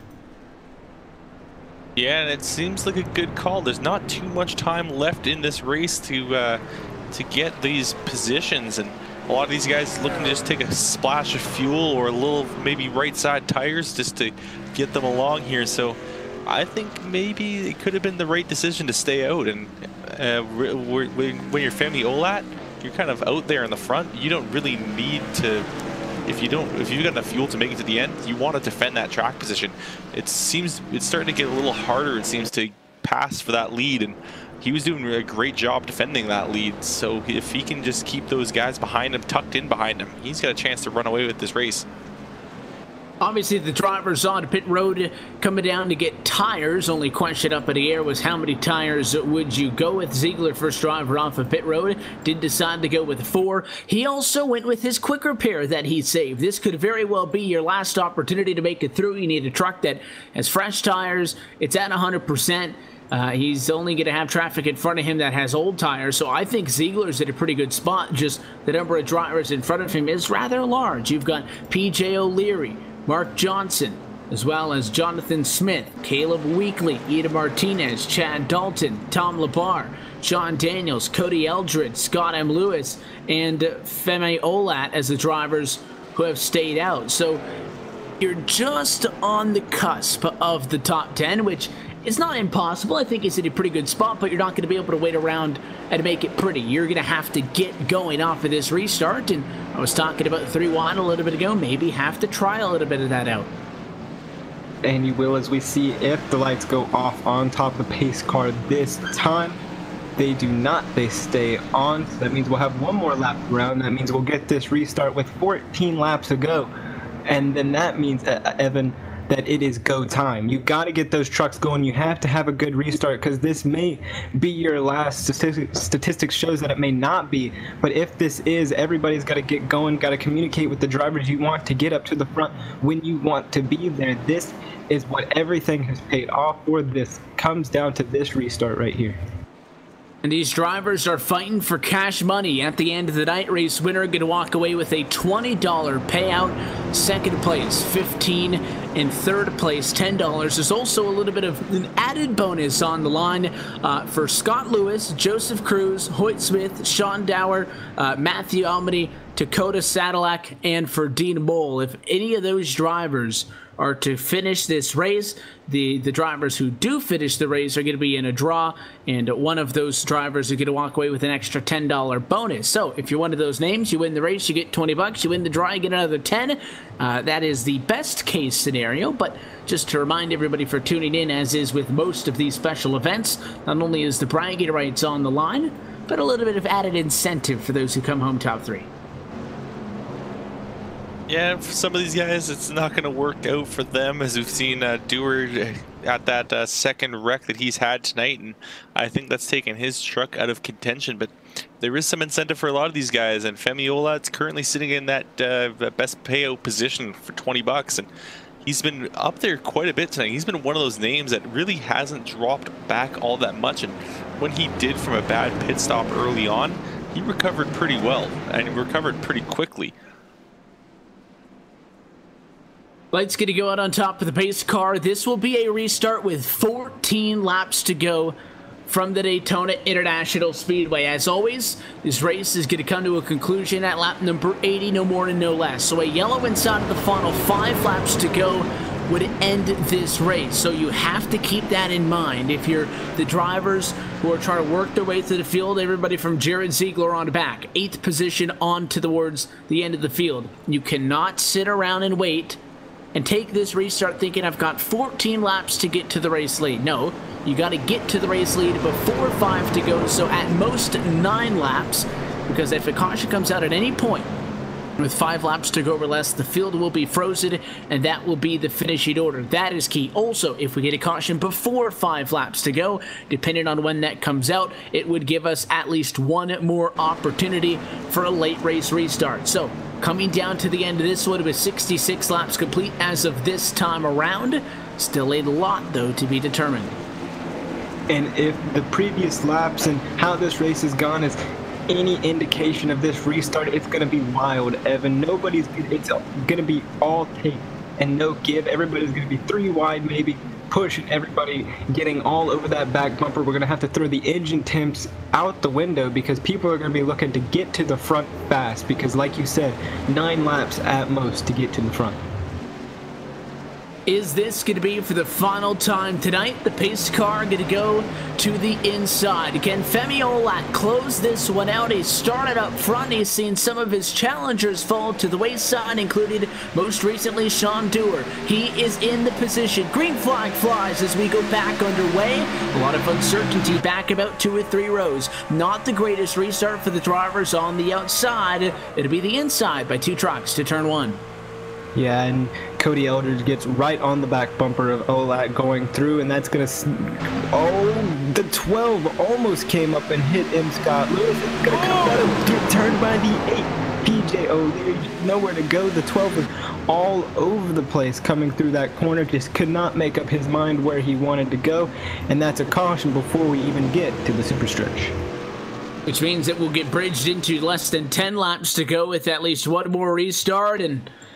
It was a little bit of uncertainty, but I think the 12 just got a little bit overexcited there. Really was struggling to keep it on the double yellow line. And then by the time he tried to come back down, there was a car there. So there's been a lot of incidents tonight where it's happened in traffic, Kelly, and it's been chalked up as a racing deal. But that was definitely an incident that looked like it was very avoidable on behalf of the 12. Yeah, it looks like he just forgot there was a corner coming up there, and it's kind of understandable. You get really close up to another driver, you can't see the corner that well, but you've got to pick out other markers on the track to figure out when you need to turn. You can't just rely on looking straight ahead when you're racing a super speedway, especially in these trucks, because if you're pushing someone, all you can see in front of you is the rear bumper of that truck. You have to at least see something on the side of the track to take that turn. And he just missed the turn, kind of came up, hit the guy up top, which he was able to thankfully hang on, but then he tried to force himself back down to the bottom, and the 8 had already got himself in there, so he messed up his corner, then just kind of got flustered, tried to push himself back down, didn't listen to his spotter, and caused ourselves a one last caution. At least one less, or one more rather, and if we get the green with 7 laps to go, the door is still open if we see what we just saw with an incident on the first lap off for the restart to even get another restart after that. That would be with about 2 or 1 laps to go. Clear thing is, though, for everybody up front, nobody else going to be coming down pit road unless you were involved in the accident. The last little play of strategy happened on the most recent yellow flag in a comparison to this one. So where you are and what you got is all you're going to have to fight for the end of this one with. One driver who doesn't necessarily mind all the caution flags is that 25 of Femi Olat. Every lap he runs under the caution flag is one that he does not have to run challenged under green flag conditions. So we're going to prep up for one final restart at least from Daytona, but as we pace in preparation for that, we'll step aside just a brief moment, and as always, LSRTV nonstop. We'll be right back for what could be the final restart, closing in on 10 laps to go in tonight's Drive for Suicide Prevention Clash at Daytona. You're watching LSRTV on iRacing Live.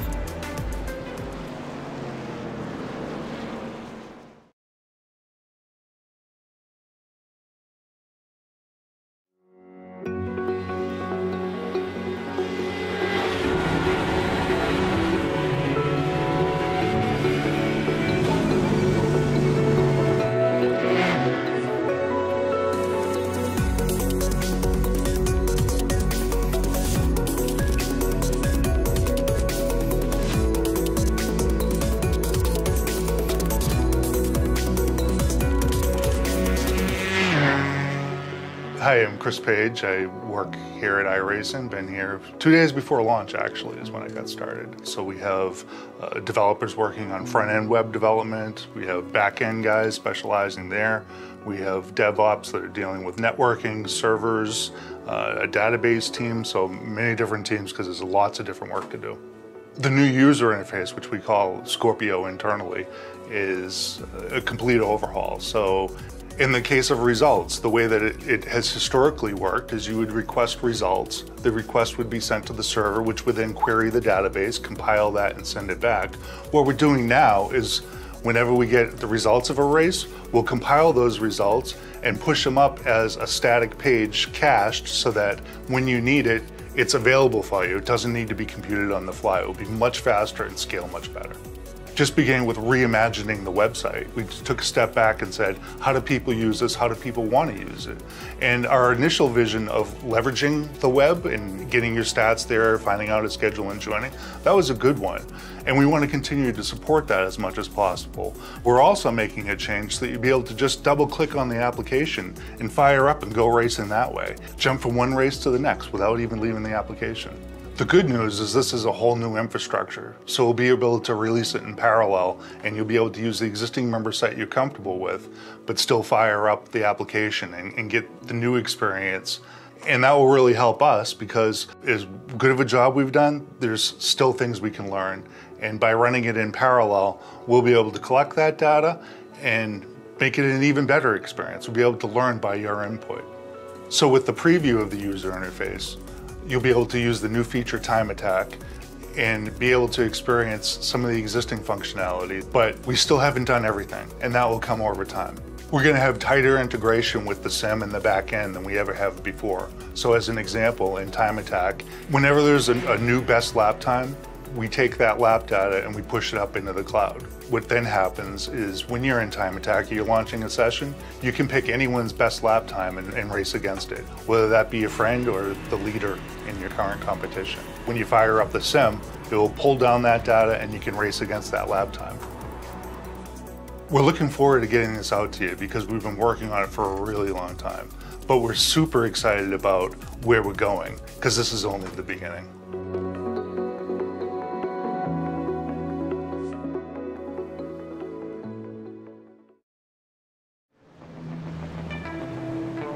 And back live from the Daytona International Speedway, the lights are out on top of the pace car.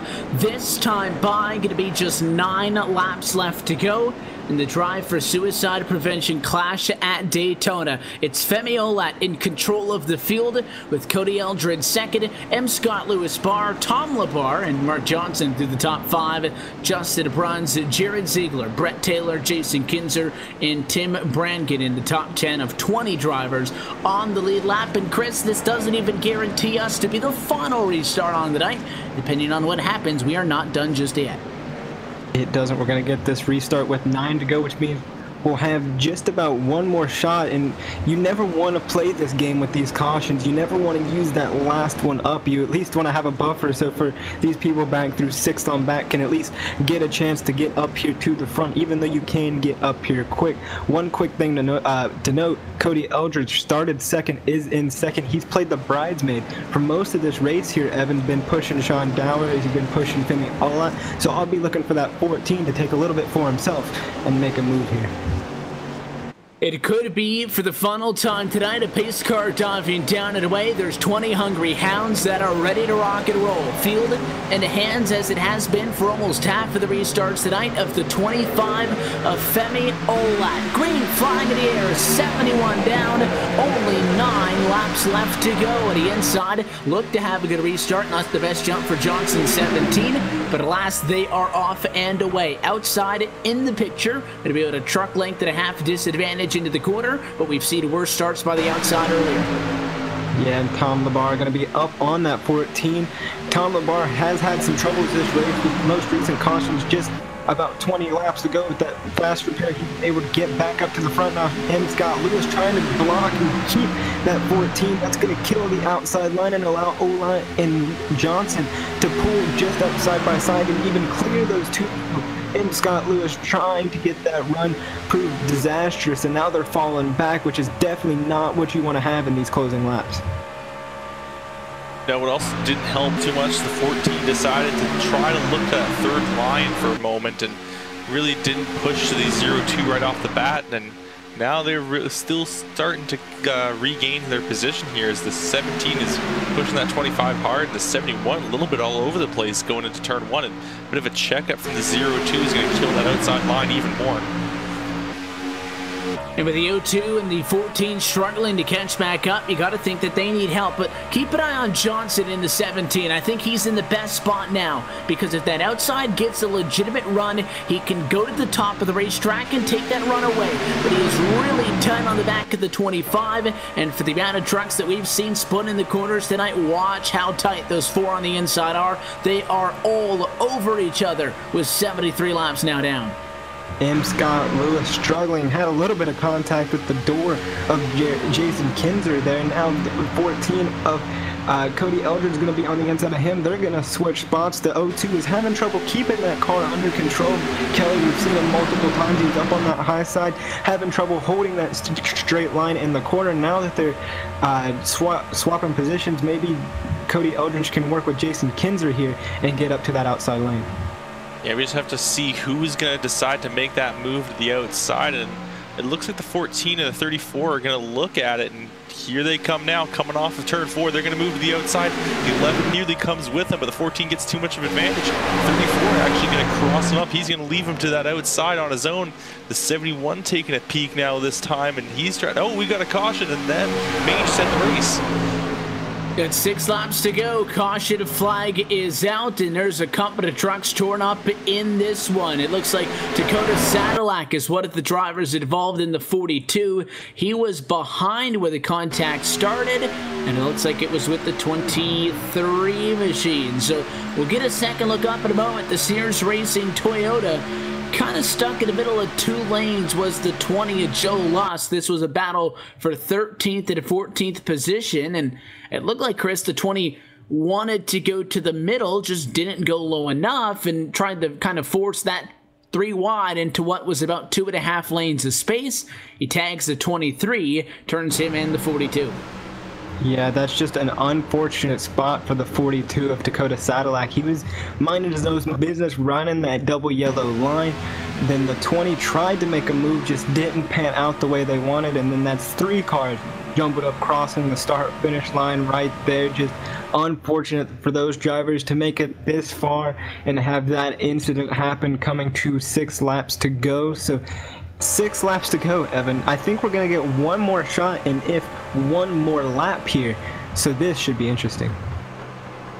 I think it is going to be right at 1 lap to go, because we were just shy of taking 5 to go. That would have been the next time by. So I'm fairly confident that this race is going to have one more restart. The question, I think, more in my mind, not as if it's going to happen or not, but how many laps are going to be left. And I think it may just end up being even 2 laps. Again, we won't know until the lights turn off on a pace car, and that'll give us obviously the clear indication, but I think 99.9% chance of this race going green on either a 2 or 1 lap shootout. Yeah, it's going to make for a bit of an exciting finish here, and right now I do not want to be in Femi Olat's shoes right now. His heart is probably banging out of his chest at this moment, and he can't be very calm in that situation. Drivers chatting over the radio may have indicated, just listening in on what they were saying, but sounded like we might get 2 laps to go. And there's a big difference, by the way, obviously, other than the fact that 2 laps is different than 1, but in how that would be the complexion of this race. 1 lap is good, I think, for Femi Olat, because it really doesn't give the drivers on the outside a lot of time to build up some momentum. I think 80% of this race off of restarts, the inside is led at the start-finish line. Now, 2 laps is a different story, because then the outside has time to kind of recover from, you know, the 2 or 3 truck lengths that they lose just by nature of being on the outside, get it up to speed, and then they can make a real challenge. So Olat would obviously love for this one to just pace right across the start-finish line, but I think that he's hoping for it to only be 1 lap. Yeah, but for us spectators here, Evan, with us in the booth and the people watching at home, we would rather have those 2 laps because, like you mentioned, it does take these trucks quite a bit to wind up. You'll have these trucks maybe at full speed just hitting that 4th gear coming out of turn number 2 and down the super stretch. So that's when you'll see the outside line come back. So if we get 2 laps, it'll be more of an even fight per se. You will have the outside line and the inside line side by side going off into turn 3, but with that we've seen the inside line always prevail because the outside line seems to get a little bit disconnected. So it all comes down to these laps, and it all comes down to this final restart. And we'll find out how many laps are going to be left on it if the lights go on top of the pace car. This time by, it will be a 2-lap to go shootout from Daytona if they stay on. It looks like it'll lean towards a 1-lap shootout, as it probably will not go under caution to the end. This time by the start-finish line, lines of the pace car stay on. So it is going to be a 1-lap shootout to the end, which in my opinion should be good for the 25. There is no perfect situation to have to defend on a 1-lap shootout at Daytona, but I think it's better than 2 for the 25. Yes, this definitely does play into the favor of the 25. It nearly takes a full lap for these trucks to get the full song. Like, they aren't going full tilt until at least turn 3, turn 4. So really, he's just got to get a good start, which he does have the advantage for that. It's a lot easier on the inside of the front row to get that good start, because on the outside you're focused on trying to keep even with that guy on the inside, and the green flag can kind of catch you off guard, especially here at Daytona. Pretty much the second that pace car pulls off, that green flag is out, so you have got to be ready for that. And again, not official because we don't get the information that the drivers have, but they are told at 2 laps to go. We can really only tell when the lights go out on the pace car, but they've been talking over the radio. So how this is going to work is if we get to the start-finish line, then this race is going to go to the checkered flag. Doesn't matter how many cars cross the start-finish line after those 2.5 miles. It's not impossible to think that a caution could come out before the start-finish line. Last restart on the night, everybody's going to be extremely aggressive and all over each other. If somebody spins before the leader gets to the line, the race would have a caution and it would end. But the likely scenario here is that we've got 2.5 miles of scrapping for a win. And again, the win is what everybody wants, but keep in mind, the top 3 is where those payouts are, so keep an eye between the battle in 3rd and 4th as well at the end. Yeah, a whole lot of battling going to be going on here. Evan, you know, we got a lot of people who have been up front the entire night. Femi Ola, you know, Cody Eldridge sitting back there in 5th. He might not have enough to get up there to the front, but he's been up there. Jared Zingler off of that pit strategy to stay out. That's what really bumped him up. He started 13th. Then Jason Kinzer started all the way back in the 20th position. He's up here fighting in that 3rd position. He's going to be ready to go. We'll have to see who's going to get it.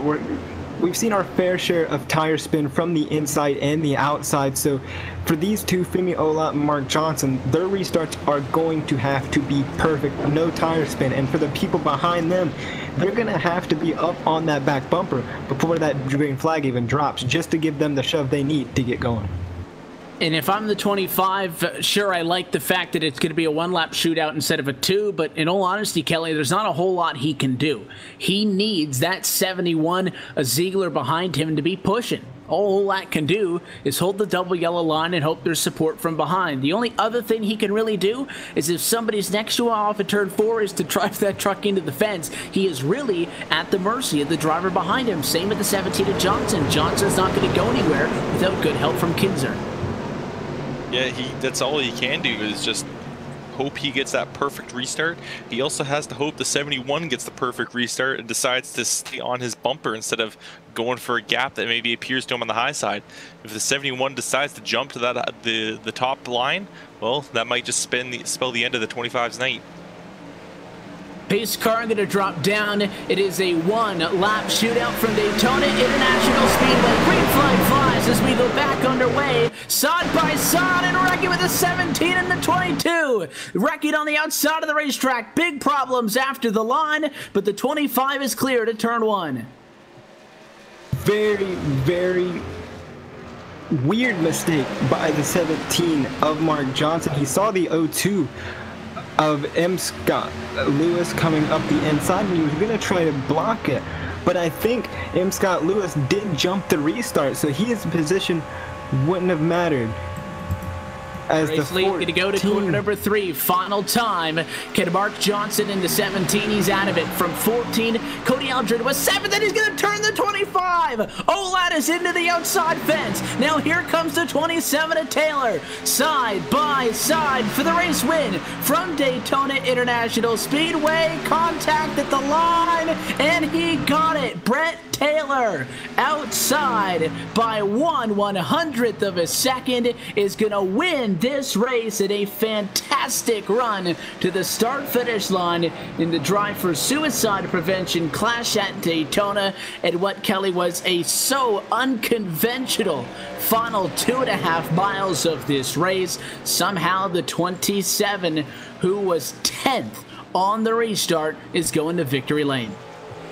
Yeah, that was definitely an interesting finish. We saw someone decide to jump the start, someone else decided to take matters into their own hands, and from that point on, it was just a mess. There was trucks all over the place. Then it looks like the 25 is just going to cruise to victory with the 14 pushing him. 14 decides he wants to take a shot at the win, gives the 25, didn't really wreck him. He took him out of the race, but didn't quite wreck him, just a little flick and put him in the wall. And then he just didn't quite have the momentum after that. The 27 caught him. And some great use of the side draft to keep him, to push himself into that lead, and just a wild finish, an unpredictable finish to Daytona here. And I can promise you, based off of what happened on the restart, that the O2 is not going to be back, because in the way the iRacing rules work, technically okay, green flag was out and he passed on the outside, which is the way that it works on the sim, is technically okay. That's why you see when you have single file restarts, everybody lines up against the outside fence so nobody can legally pass somebody outside. But it was a pretty stupid move on behalf of the O2. And for the 17 machine, he had a great restart. In fact, he had beaten the 25 to the start-finish line, but he saw this third driver coming up and went to block him and just made the move too late, took himself out, took a lot of other fast cars out, and at that point, I thought this race was all for the 25 machine. Next thing you know, the plot thickens again. He's leading off to corner number 3, and the 14 roughs him up. He ends up at the outside wall, and all for nothing for the 14 machine, because stealing it was Brett Taylor. So that was a crazy final 45 seconds to this race. I'm still trying to process what's going on. I was talking like the caution had come out there, Evan. I was just waltzing on by. Meanwhile, crazy battle for the lead between Cody Eldred and Brett Taylor towards the end, and even with Femi Ola getting a little bit of contact, just enough to send him up in the wall. It's still taking me a while to process this. What a wild finish here tonight at Daytona. It was a unconventional finish at Daytona, and we'll have an opportunity to talk with some of the drivers that were involved with it here in just a moment. First, though, we'll step aside. We'll come right back one more time, and when we do so, we will be in Gatorade Victory Lane with Brett Taylor, the driver of the 27, who started this race in 27th and came to the white flag in 10th position, is your winner of the Drive for Suicide Prevention Clash at Daytona. We'll be right back to the Daytona International Speedway on the other side to chat with him.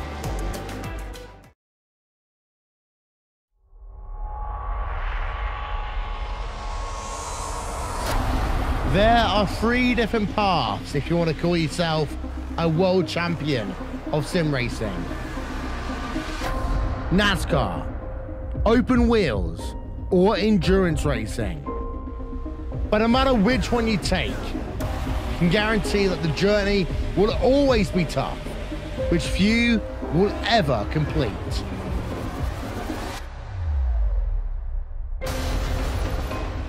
The iRacing World Championship Grand Prix Series, the premier road racing series in sim racing, started with a new car taking center stage. Then, it was Martin Kroenke resisting any challenge thrown at him to break the 5-year stranglehold of Gregor Hutu as being world champion. These drivers and teams are not just competing for pride, they're competing for money. And with over $20,000 in prizes for each of the series up for grabs, drivers really do put it all on the line. The NASCAR Beginner Series powered by iRacing is the premier NASCAR eSports series featuring the cars and tracks from the Monster Energy NASCAR Cup Series. The 2016 campaign saw a return to the top of the mountain by Ray Alfalla as a three-time Oval World Champion. The march to that championship was not easy though, despite the fact that Ray Alfalla took home the most points in series history. It just also happened to be the tightest championship fight we had ever seen. These guys are set for the 2017 campaign. The Blancpain GT Series hosts the top GT3 endurance teams in sim racing, with groups of 3 or more drivers sharing the wheel. This is a championship you can't win alone, and you need the same determination, passion and drive from your teammates to be successful. They often say that it takes just one mistake to lose a championship, and in team racing, it may not be your mistake that costs you the win. Last season, VRS Coanda SimSport won the championship by a single point. This year, who will step up to the plate?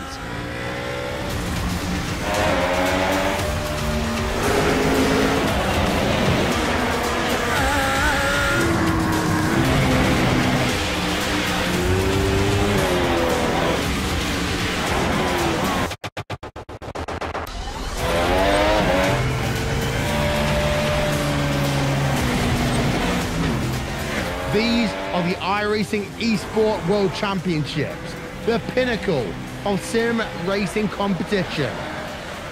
Catch it all season long with live coverage on iracing.com/live.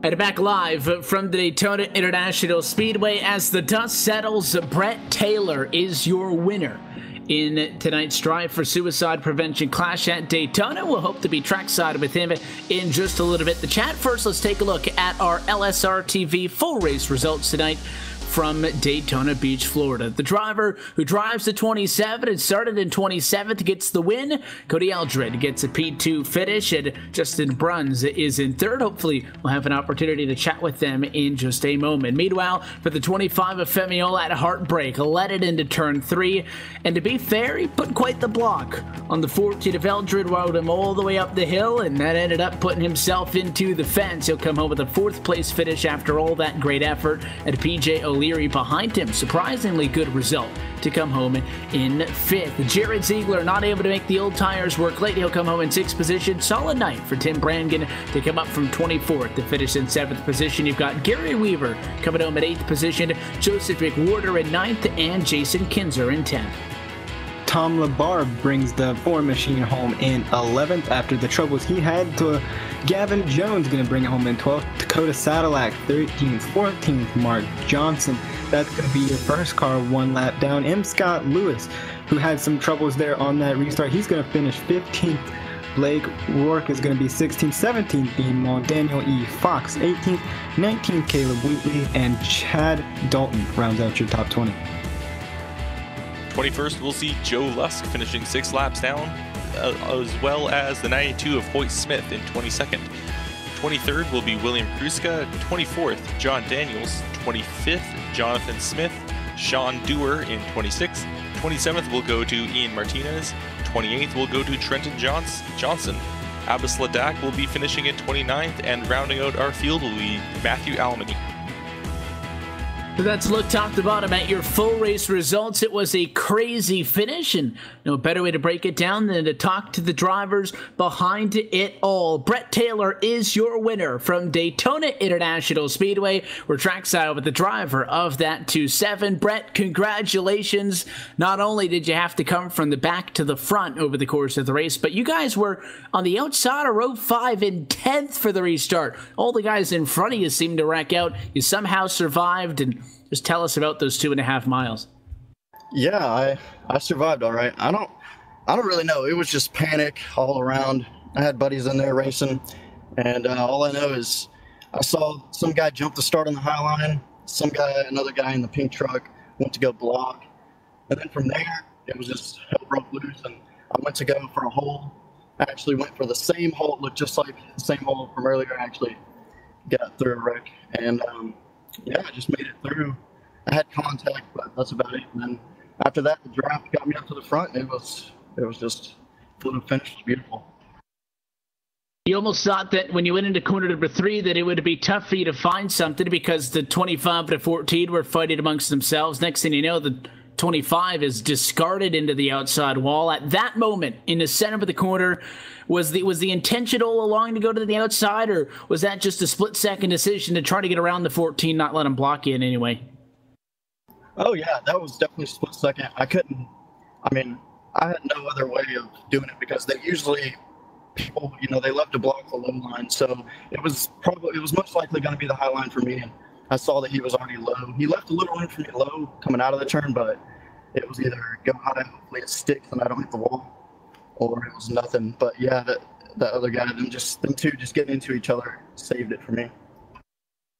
Well, what was an unconventional start to the last lap, and this one was definitely a thrilling one. I know that you guys obviously have to be excited to get the win. Having started all the way from the back, though, and I think I had said with about 20 laps to go, you want to be in the top 10 to have a chance. I said, the top 5 would help, but I said top 10, you're in the conversation. So what was the race like for you guys between lap 1 and lap 79 to get from 27th to that 10th position? Was that for me? I'm sorry. Yeah, still gotcha. Okay, sorry. So yeah, just working with some buds just to get up to the front. Basically, the first moment that the green flag went, it was kind of just like lay back, let everything roll through, and then by the time it went halfway, this is when you have to buckle down and say, you got to at least stick up to the front. But it was halfway when we got split up into like 3 packs. And I was in, I believe, the middle pack, and the front pack, it was about 6 or 7 cars, I believe, just ran up and got like a 5-second lead on all of us. And that's when I started to worry, but caution came and it saved us. And then, yeah, just rolled through there, and then we got lucky with some other cautions. It was pretty much luck all the way till the end. A little bit of luck never hurt at a plate track, Brett. We'll let you take off, but we got you to victory lane. Anybody that you want to say hi to, sponsors or shout-outs? No, just my buddies on Discord. They helped me through it, and that's pretty much it. I appreciate you guys letting us race and all that. It was fun. Thank you. I appreciate the show that you put on the last lap, Brett, and thanks for coming up and chatting with us. Congratulations once again. We got a couple more of these races coming up in 2 months' time, maybe 5 weeks or so. So congrats on the win here tonight, and hopefully we'll see you guys again soon. Thank you. Have a good one. That is your race winner tonight for the Daytona International Speedway. Brett Taylor wins the Drive for Suicide Prevention Clash at Daytona. Cody Eldred was the driver who was second, and then first, and then second again, all within the span of the final 10 seconds of this race. He comes home 12 1,000ths short of getting the checkered flag, and trackside with him is Chris. Yeah, standing here with Cody Eldridge. Cody, what a wild night here. You started second, you finished second, but a whole lot of stuff happened in that 80 laps. How are you feeling after tonight? Pretty lucky. A lot of stuff happened around me. I was able to avoid most of what was going on there. Yes, it was a pretty wild race, more so the final restart. why don't you take us through your mind? There was a whole lot of stuff going on with the 17 and the 02, and then coming down between contact between you and the 25, and then the battle for the win between Brett Taylor and you. There was a whole lot of contact, like you said, centered around you. How did you get through it, and what was going through your mind on that final restart? I was just playing it by ear, see what I could do. That restart, well, unfortunate what happened, wrecked a lot of guys. I was just running my line and hoping I didn't get tags through that. And then I got the run on the 25 and he blocked. Got another run, he blocked. Unfortunately, I hit him a little bit too hard off center, put him in the wall. I hate wrecking guys. Coming to the line, getting a little side draft, getting what I can, but it was a fun last lap that had a little bit of everything there.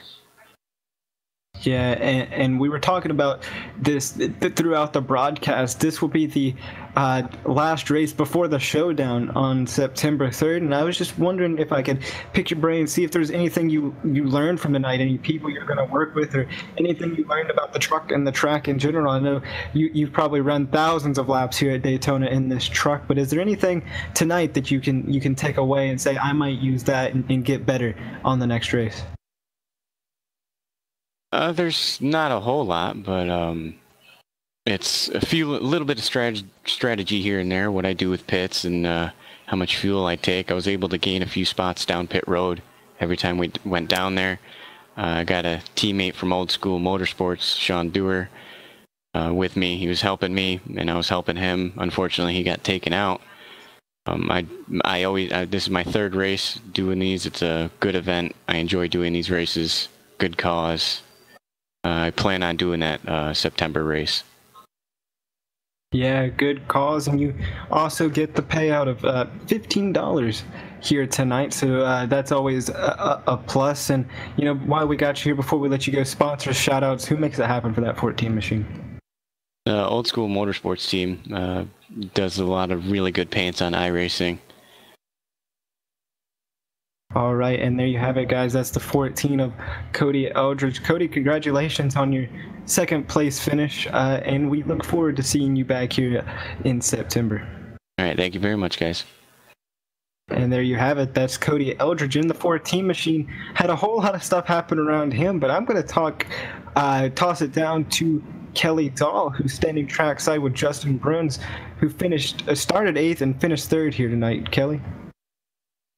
Yeah, I'm here now with Justin, who finished 3rd here tonight. And Justin, I believe on that last restart, you started in 9th. So did you have any honest thought that you were going to be able to bring it all the way up to 3rd by the end of it? On a one-lap shootout? No. We were just trying to go for it.